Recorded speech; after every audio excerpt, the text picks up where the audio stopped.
So there is a sort of growing acceptance, and and when I look at sort of it's surprising how quickly people's opinions on homosexuality and LGBT issues changes. Because if you look at in America, where Bush was standing on a platform 8 years ago that was like anti gay marriage, and how in America and how far it's changed in those sort of 8 years. Yeah. Right, thank you. That's just a very good, like, nice positive note. So, kind of, now, what I'm going to do, I mean, there is kind of like tea and coffee and stuff outside, so I'm sure speakers would be happy to kind of stay and talk to you and look at some leaflets and stuff for a little while. But I'd just like to open it up if there's any closing statements. So we'll start with Joseph. Just a minute or two. Well, I've spoken about the health system and about the LGBT community. One thing I haven't touched on, I think it's very important, is the issue of migrants.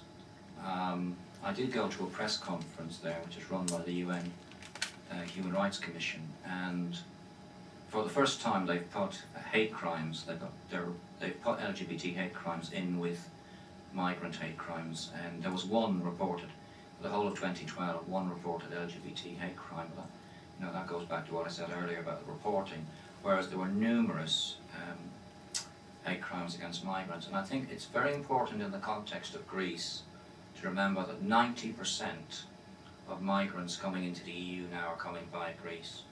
And because of EU legislation, they have to remain put in Greece. Now, with the Syrian war, there's a huge number of Syrian migrants coming into Greece, also people coming from Afghanistan, I mean, following the trail of the wars, basically. And this is, I think the migrant population is now about 10% of the population. So, you know, in terms of most European countries, it's very, very high. This is what's feeding a lot of the Golden Dawn. But the other problem is a lot of these migrants coming in will be LGBT refugees, you know, from Syria, from Afghanistan, from various places. And they're getting it in the neck from both the Greek government and from Golden Dawn. I don't know if anyone saw the documentary the other night on BBC about Syrian refugees in Athens, and there were people having to dye their hair blonde and look European in order to go out onto the street because it was so dangerous. I mean, that, you know, that's the level at which things have reached. But the EU is responsible for this. The EU is responsible both in terms of the migrant policy and in terms of the austerities. I mean, they're tightening the screws on Greece, and until, you know, the austerity policies are stopped, the situation is going to get worse and worse. And obviously, we now face a very dangerous situation. To go back to the title of the meeting, you know, Socialism or Barbarism. If there's an election tomorrow, at the moment Golden Dawn are in third place, so they could actually have even higher percentage of the vote. You know, if they come into power, and I know journalists in Athens are telling me that the current New Democracy Party, the main party in the government, would be willing to share power with Golden Dawn. That they're actually, a lot of their views are not that distant. That would be a, you know, hugely dangerous situation for the whole of Europe. On the other hand, you know, if the parties, the progressive parties, manage to overthrow the austerity and so on, that would be a huge breakthrough for the whole of the left in Europe.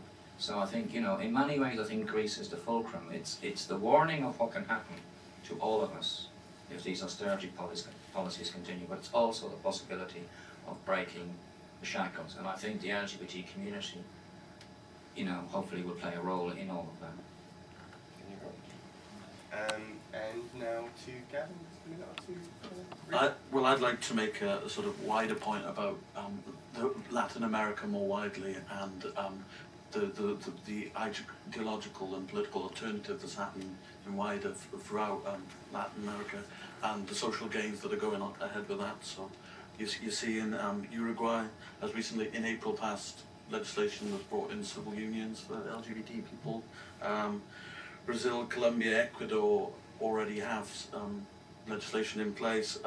There's been regional successes in terms of gay marriage in parts of Brazil and Mexico, and you've also got gay marriage in Nicaragua and Panama. So what it says to me about Cuba is the sort of the struggle goes on, but slowly we're making gains slowly. It not only does Latin America show a sort of that alternative, it also is starting to lead the way in terms of other social gains. So, just to kind of sum up the meeting, I'd just like to say thank you to both Joseph and Gavin for coming today, sharing their experiences in these countries, and brilliant speeches. Thank you to everyone who came today. This was, as I say, you're all like guinea pigs. This was a kind of test the sort of meeting, and it's brilliant to see you turn out and have your feedback and questions. And to kind of reiterate what has been said and things like that, it's London and the UK is at one of the forefront countries in terms of LGBT rights, and it's very important for us to look to these countries, as we've said, as a warning to what could happen if equality continues to be chipped away. The world is not as separated as it used to be. Globalization is a big thing, and like what happens in different countries impacts everyone. Not only that, but I really truly believe, as someone who grew up internationally, this country and this city needs to act as a beacon of hope for all the people in Athens, for all the people struggling in Latin America, for people in Africa, to see what can happen, what can be achieved.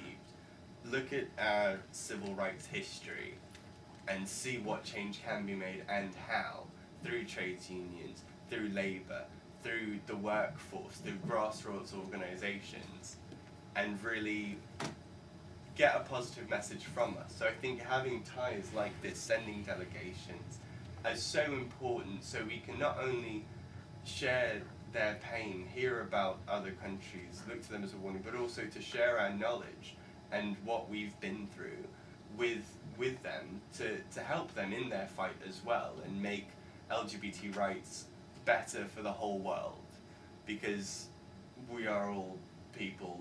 Human rights are human, not just Western or white or LGBT or male or anything. It's human, everyone. So I just want to say that again. Thank you all so much for coming. And yeah, there is a coffee and tea machine outside. There's loads of literature. I'm sure that Joseph and Gavin would love to be harangued as soon as they leave the room. So yes, thank you.